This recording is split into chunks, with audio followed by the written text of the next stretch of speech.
All at everyone, very good evening, this side Samaria here. तो आज थोड़ा सा इवनिंग में एनालिसिस करने का मन किया था, तो मैंने अभी यहाँ पर कर रहा हूँ।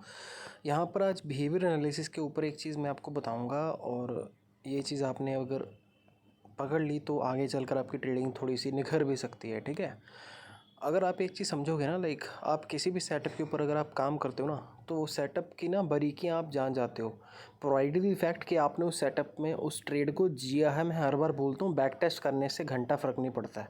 ठीक है, mark my words, back test करने में मैं कोई एक स्ट्रेटजी बना दूंगा, उसको बैक टेस्ट करके दिखा दूंगा काम करती है। जिस दिन आप ट्रेड लोगे ना भाई साहब, उस दिन या तो वो ट्रेड आप होल्ड नहीं कर पाओगे लंबे प्रॉफिट के लिए, या फिर जिस दिन लोगे उसी दिन उसका रिवर्सल आ जाएगा और आपका स्टॉप लॉस हिट हो जाएगा और आपका मन करेगा कि आप मेरा सिर फोड़ दो। ठीक है, कोई भी सिस्टम, कोई भी सेटअप होता है ना, तो उसके काम करने के कुछ तरीके होते हैं। ठीक है, अभी अगर आपको मैं बताऊं, यहाँ पर HDFC बैंक का ये चार्ट है। ठीक है, तो हम टॉप डाउन अप्रोच करते हैं, पहले वीकली का चार्ट देखते हैं। Let just see and understand कि चार्ट के ऊपर दिखने को हमें क्या समझ लग रहा है। ठीक है, चार्ट पर देखने को मेरे को सिर्फ इतनी सी चीज़ समझ लग रही है कि अभी स्टॉक का ये रेजिस्टेंस का जोन था 1700 का, जिसको इसने 1 बार, 2 बार, 3 बार, 4 बार, 5 बार, 6 बार, 7 बार ऑलमोस्ट इसने भी इसको टेस्ट कर लिया है। ठीक है, तो हमने क्या पढ़ा है कि जब भी कोई भी रेजिस्टेंस या कोई भी सपोर्ट मल्टीपल टाइम्स टेस्ट हो जाती है तो वो वीक हो जाती है। ठीक है, ये हमने पढ़ा हुआ है ना, जो भी टेक्निकल एनालिसिस आप लोगों ने अभी तक सीखा होगा कहीं ना कहीं से। बट यहाँ पर मेरे को एक और चीज़ दिख रही है, अगर आपको पैटर्न्स की थोड़ी बहुत नॉलेज हो तो we can understand this thing कि यहाँ पर एक कप एंड हैंडल का पैटर्न बन रहा है। ये कप है और ये इसका हैंडल है, ऑलमोस्ट एंड ये इसकी एक नेकलाइन कहीं ना कहीं बन रही है। ठीक है, बट व्हाट इफ़ मैं आपको बोलूँ, इन चीज़ों से फ़र्क नहीं पड़ेगा। क्यों? क्योंकि अगर इसको 1700 के ऊपर सस्टेन करना है और अगर निकलना है तो ये एक झटके में निकल जाएगा। ठीक है, अभी हमने वीकली का चार्ट देख लिया, एक बार मंथली का भी देख लेते हैं। Okay, monthly also looks good. HDFC bank 50 SMA के पास आता है, ठप्पा खाकर ऊपर आता है। ठीक है, ठप्पा खाकर ऊपर आता है, ये हमने देखा हुआ है। बट क्या ये हर बार होता है? अभी तक पिछली बार से तो हर बार ऐसे ही हो रहा है। Stock is into continuous up trend since the time of beginning, जहाँ से ये स्टार्ट हुआ था तब से टोटली अप ट्रेंड में ही है। ठीक है, अभी तक एक बार भी नीचे नहीं आया। और अभी जितने भी लोग होंगे उनको पता होगा, कैंडलस्टिक पैटर्न में जब भी ओपन लो बनता है तो वो एक बढ़िया चीज़ होती है। इसका आज का अगर देखोगे, जुलाई का फर्स्ट कैंडल जो बना है, इसका ओपन है 1680 और लो भी है 1680। ठीक है, ओपन लो का मतलब होता है जहाँ पर प्राइस ओपन हुआ वहीं से बायर्स ने इसको खींच लिया और इसको लगातार ऊपर लेकर आ गए। डेली के चार्ट पैटर्न पर अगर आप देखोगे तो बेसिकली स्टॉक ने क्या किया था, यहाँ से स्टॉक चलना शुरू हुआ ऊपर। ठीक है, कंसोलिडेशन किया, ब्रेकआउट दिया, उसके बाद फिर से कंसोलिडेशन किया, ब्रेकआउट दिया। अभी यहाँ पर फिर से इसने कंसोलिडेशन किया है नीचे की तरफ और यहाँ से ब्रेकआउट देने की तैयारी कर रहा है। It is just a hypothesis, मैं नहीं बोल रहा कि ऐसा होगा। डेली के चार्ट पर ऐसा भी हो सकता है एक बार 50 SMA को टेस्ट कर ले, वो कैसी इसकी पॉसिबिलिटीज़ होंगी, चलो अभी हम उसको समझते हैं। 30 मिनट्स के टाइम फ्रेम चार्ट पर अगर आप देखोगे, बिहेवियर एनालिसिस के अनुसार यहाँ पर पैटर्न बना है 30 मिनट्स के ऊपर, सीधा ही ये कैंडल ऊपर बनता है, उसके बाद धीरे धीरे ऊपर जाने में इसको स्ट्रगल आ रहा है बायर्स को। ठीक है, प्रॉब्लम ये है कि लाइक बैंक निफ्टी को एक जो सिंगल स्टॉक है वो ड्राइव करता है, that is of course HDFC bank. ठीक है, सेकंड नंबर पे आएगा आपका ICICI बैंक। तो अगर मार्केट को ऊपर जाना है तो यहाँ पर सिंगल डायरेक्शन में ऊपर इसको ब्रेकआउट करना पड़ेगा with a good gap up. ठीक है, रेजिस्टेंस और सपोर्ट हमेशा मैं बोलता हूँ कोई भी एक लाइन नहीं रहती, ना ही कोई लेवल रहता है, वो हमेशा एक एरिया रहता है। यहाँ पर 1700 से लेकर 1720-25 रुपये का एक, ये 20-30 रुपये का ना एरिया है जो कि रेजिस्टेंस का काम कर रहा है। अभी मार्केट को अगर बुलिश होना है तो यहाँ पर या तो ओपन होते ही एक बहुत बड़ा कैंडल चाहिए कल या आने वाले दिनों के अंदर, या फिर मार्केट को यहाँ पर कंसोलिडेशन करते हुए विद इन दी मार्केट एक अच्छा खासा ब्रेकआउट देना चाहिए अगर इसको ब्रेकआउट करना है तो। ठीक है, और वो ब्रेकआउट बहुत ही ज़बरदस्त होगा। अदरवाइज़ अगर ये मार्केट दोबारा एक बार नीचे आता है और अगर इसकी क्लोजिंग हो जाती है 1690 या 1680 के नीचे, तो फिर हम एक डाउन ट्रेंड में इसको HDFC बैंक को देख सकते हैं। बिकॉज यहाँ से जब अगर मैं देखता हूँ, मार्केट कॉन्टीन्यूसली एक सिंगल डायरेक्शन में भागा है, करीबन 1500 से लेकर 1700 तक 200 पॉइंट HDFC बैंक को मूव करना एक अपने आप बहुत बड़ी बात होती है। अगर इसका आप मार्केट कैप देखोगे then you will be able to understand कि एक स्टॉक को 1 रुपया भी ऊपर नीचे करने के लिए ना कितना पैसा लगता है। तो यहाँ से अगर आप फिबोनाची में भी अगर इसको देखोगे तो you can see this thing कि यहाँ से इसके लो से अगर मैं प्रोजेक्शन लगा दिया, सॉरी रिट्रेसमेंट लगाना था। ओके, तो यहाँ से अगर आप देखोगे तो स्टॉक का ऑलमोस्ट 38% का लेवल भी यहीं पर आता है और 50% का लेवल यहाँ पर जहाँ पर इसने ब्रेकआउट दिया था उसी जोन के आसपास आ रहा है। तो अल्टीमेटली मैं ना तो यहाँ पर अभी बुलिश हूँ ना ही बेयरिश हूँ। रीज़न है उसका कि अगर मैं चार्ट को यहाँ पर देखूँगा डेली पर तो मेरे को बुलिश लग रहा है कैंडल, ठीक है। बट 30 मिनट्स की एक्टिविटी जो इसने की है ना, ये कतई एक सेटिस्फाइंग बिहेवियर नहीं है बुलिश होने का। क्यों? आपको लग रहा होगा कि स्टॉक 50 SMA के ऊपर सस्टेन कर रहा है और यहाँ पर ब्रेकआउट देने की कगार पर है। और मैं हमेशा से एक चीज़ बोलता हूँ, हाथी के दांत खाने के और होते हैं, दिखाने के और होते हैं। और यहाँ पर ऐसी सिचुएशंस में मैं आपको एक चीज़ बोल देता हूँ, बिहेवियर एनालिसिस के अनुसार यहाँ पर मेरे को एक चीज़ और दिख रही है।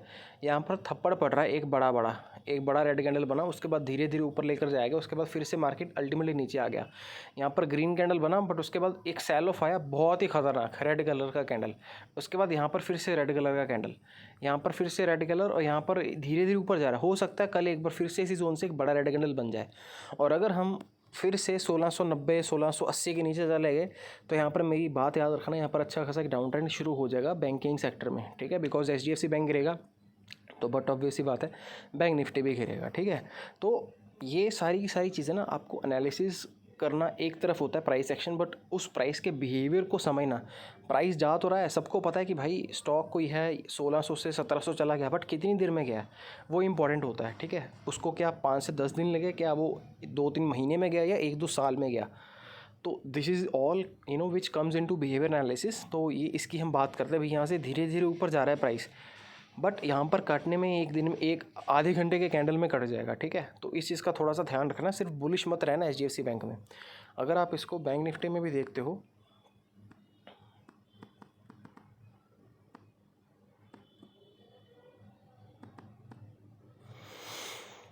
बैंक निफ्टी में भी you can see this thing कि भाई 50 SMA के ऊपर सैंडविच पैटर्न बन रहा है। और ये बहुत ही क्लासिकल पैटर्न होता है, लाइक एक कैंडल ऊपर एक कैंडल नीचे, ऊपर क्लोजिंग फिर से नीचे की क्लोजिंग, ठीक है। तो ये जब भी 50 SMA के पास जाकर सैंडविच पैटर्न बने तो थोड़ा सा समझ जाया करना कि भाई मार्केट में थोड़ा सा कलेश चल रहा है और यहाँ पर ट्रैप होने के चांसेस बहुत ज़्यादा हैं, ठीक है। तो ऐसी सिचुएशंस में मैं हैज बनाना ज़्यादा प्रेफर करता हूँ, ठीक है। तो अगर आपने देखा होगा तो हमने निफ्टी में हैज बनाया, क्योंकि बैंक निफ्टी की ऑफकोर्स कल या परसों में एक्सपायरी है, तो ऑफकोर्स हर बंदा उतना रिस्क नहीं ले सकता। तो अपने हिसाब से मैंने आपको निफ्टी का एक हैज दिया है। निफ्टी में भी अगर आप देखोगे,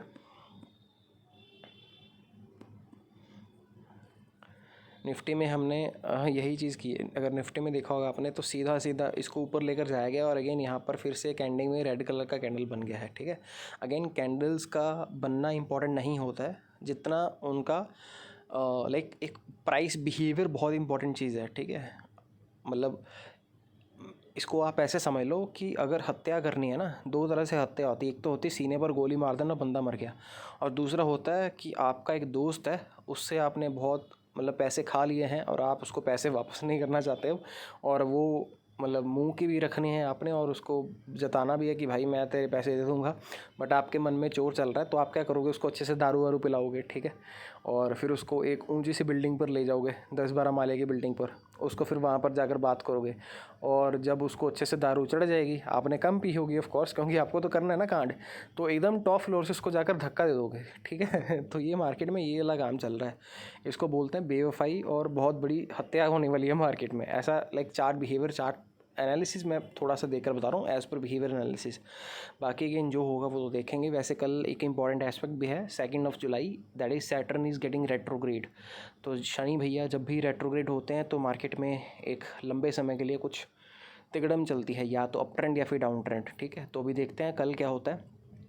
और यहाँ पर मैं एक चीज़ ओपनली बोल कर जा रहा हूँ, मेटल सेक्टर पर खास करके थोड़ा सा ध्यान रखना, बिकॉज अगर जो भी चीज़ होगी मेटल में, मेरे को तो चार्ट्स बुलिश लग रहे हैं सारे के सारे। सेल में भी हमने आज बाइंग की है, वेदांता में भी बाइंग की है, इवन टाटा स्टील वगैरह सब कुछ बुलिश लग रहा है मेरे को। तो अगर किसी को थोड़ा सा यहाँ पर देखना है सेटअप में बाई साइड पर, तो मेटल्स में देख सकते हो, लाइक और सिल्वर या गोल्ड वगैरह में भी अगर किसी को बाइंग करनी है तो वहाँ पर भी देख सकते हो। बाय साइड पर सिर्फ मेटल्स में फोकस कर रहा हूँ मैं, एंड सेल साइड में अभी ओवरऑल मेरे को मार्केट लग रहा है।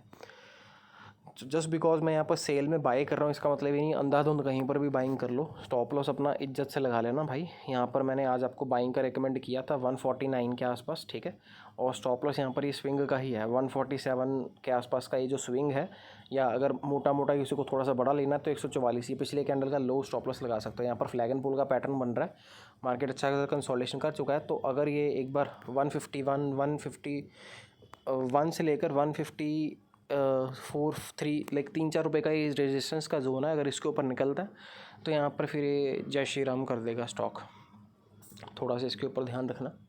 एंड मार्केट में सबको दिख रहा है कि यहाँ पर कंसोलिडेशन चल रही है, अच्छा खासा सेल ऑफ आया था, मार्केट ने ऊपर जाकर फिर से सेल किया है। बट मार्केट है भाई, वो कभी भी कुछ भी कर सकता है। आई एम एक्सपेक्टिंग कि सेल इस महीने कुछ बड़ा कर देगा एंड वी माइट सी यहाँ पर नया all time high all time high तो पता नहीं अभी है कि नहीं, ये स्विंग टॉप के ऊपर शायद जा सकता है। अगर वीकली में देखूँ या मंथली में देखूँ, लेट मी सी कितना हाई मारा है इसने। हाँ, ऑल टाइम हाई तो नहीं है, ऑल टाइम हाई तो सेल का है कहीं ना कहीं, मेरे ख्याल से 300 के आसपास का 289 290 कितना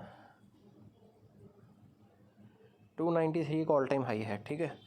तो सेल यहाँ से अगर चलेगा तो ये इसका रीसेंट जो इसका स्विंग हाई है इसके ऊपर निकल सकता है 170 180 के ऊपर, ठीक है। इसके ऊपर थोड़ा सा फोकस कर लेना। That's all for this video. I hope आपको अच्छा लगा हो एनालिसिस। एंड एक बार हम डाउ जोन्स को देख लेते हैं। डाउ में लंका लगी तो यही चीज़ होती है, लाइक मार्केट आपको दिखेगा भाई ऊपर गया है, बट अगेन रिजेक्शन कहाँ से कैसे आ जाएगा, ये थोड़ा सा कलेश पूर्वक चीज़ें रहती हैं। 30 मिनट्स में देखोगे तो भाई साहब बहुत अच्छा कैंडल है, ठीक है, ऊपर खुले गैप अप।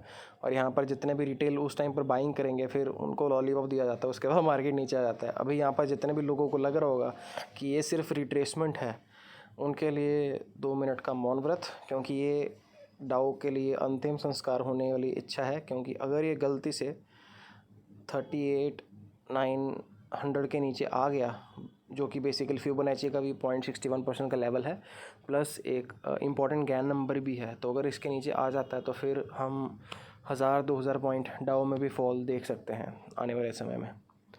डेली के चार्ट पर वैसे भी कहीं ना कहीं शूटिंग स्टार बनता हुआ दिख रहा है, बाकी अगेन क्लोजिंग कैसे आती है वो भगवान जाने। अगर यहाँ से नीचे गिरते हैं तो हम कहीं ना कहीं, हाँ, यही जो स्विंग लो है 38,120 के आसपास, इसको या इसके नीचे और जा सकते हैं। तो अभी हमने सारे के सारे एनालिसिस कर लिए हैं। एक लास्ट एनालिसिस रहता है सिल्वर का बताता हूँ।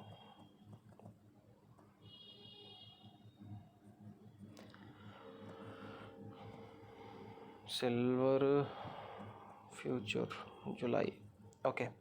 सिल्वर का फ्यूचर देखोगे तो आप यहाँ पर देख सकते हो 30 मिनट्स के टाइम फ्रेम चार्ट पर मार्केट अभी यहाँ पर कंसोलिडेशन कर रहा है, ठीक है। नीचे आ रहा है, नो प्रॉब्लम। यहाँ पर एक जोन चल रहा है इसका 86,000 से 88,000 के आसपास, 2000 पॉइंट का पूरा रेंज चल रहा है इसका, ठीक है। तो यहाँ पर मैं बुलिश हो जाऊँगा सिल्वर में, अगर मेरे को यहाँ पर एक अच्छी खासी अपॉर्चुनिटी मिल रही है वैसे, ठीक है। यहाँ पर एक if anyone is interested they can buy 90,000 का ऑप्शन, ठीक है। या अगर किसी को करना है तो अगस्त का फ्यूचर बाय कर सकते हो या जुलाई का फ्यूचर बाय कर सकते हो with a stop loss of this swing low, ठीक है। बट अगेन एक चीज़ याद रखना, ये सिल्वर में थोड़ी सी वॉलेटिलिटी रहती है शाम 4, 6 और 8 बजे के आसपास, ठीक है। अगर मैं आपको 5 मिनट का टाइम फ्रेम दिखा दूँ, you can see this thing, देख लेना। ये 4 बजे का टाइम है, यहाँ से देखो मार्केट में अच्छा खासा सिंगल डायरेक्शन मूव। उसके बाद 6 बजे देखो ऊपर से नीचे थप्पड़ मारे गए। उसके बाद 8 बजे फिर से ये देखो क्या हुआ है, मतलब ऊपर नीचे कर रहे हैं ना। तो ये एक स्पेसिफिक टाइम फ्रेम्स होते हैं as per Indian standard times, 4 बजे, 6 बजे और 8 बजे। तो यहाँ पर थोड़ा सा बचकर काम करना होता है। अगर आपका व्यू क्लियर है then you can of course take those dips as a buying opportunity, otherwise market में फिर स्टॉप लॉस हंटिंग तो होती ही है। और gold and silver of course सिर्फ इंडिया में ट्रेड नहीं होता, ये एक यूनिवर्सल कमोडिटी है, तो इसके प्राइसेस मैनिपुलेट करना इतना ईजी नहीं रहेगा, ठीक है। तो थोड़ा सा दिमाग लगाना और ध्यान से काम करना। एंड जैसे कि मैंने पहले बोला, मेटल्स में थोड़ी सी स्ट्रेंथनिंग अप आ सकती है because of Saturn getting retrograde on 2nd of July, that is tomorrow. So if anyone is interested they can take these chances and as per their appetite they can build up the trades, ठीक है। So that's all in this video. I hope you got to learn something new. Thank you so much. Have a good day. Jai Shri Ram to all.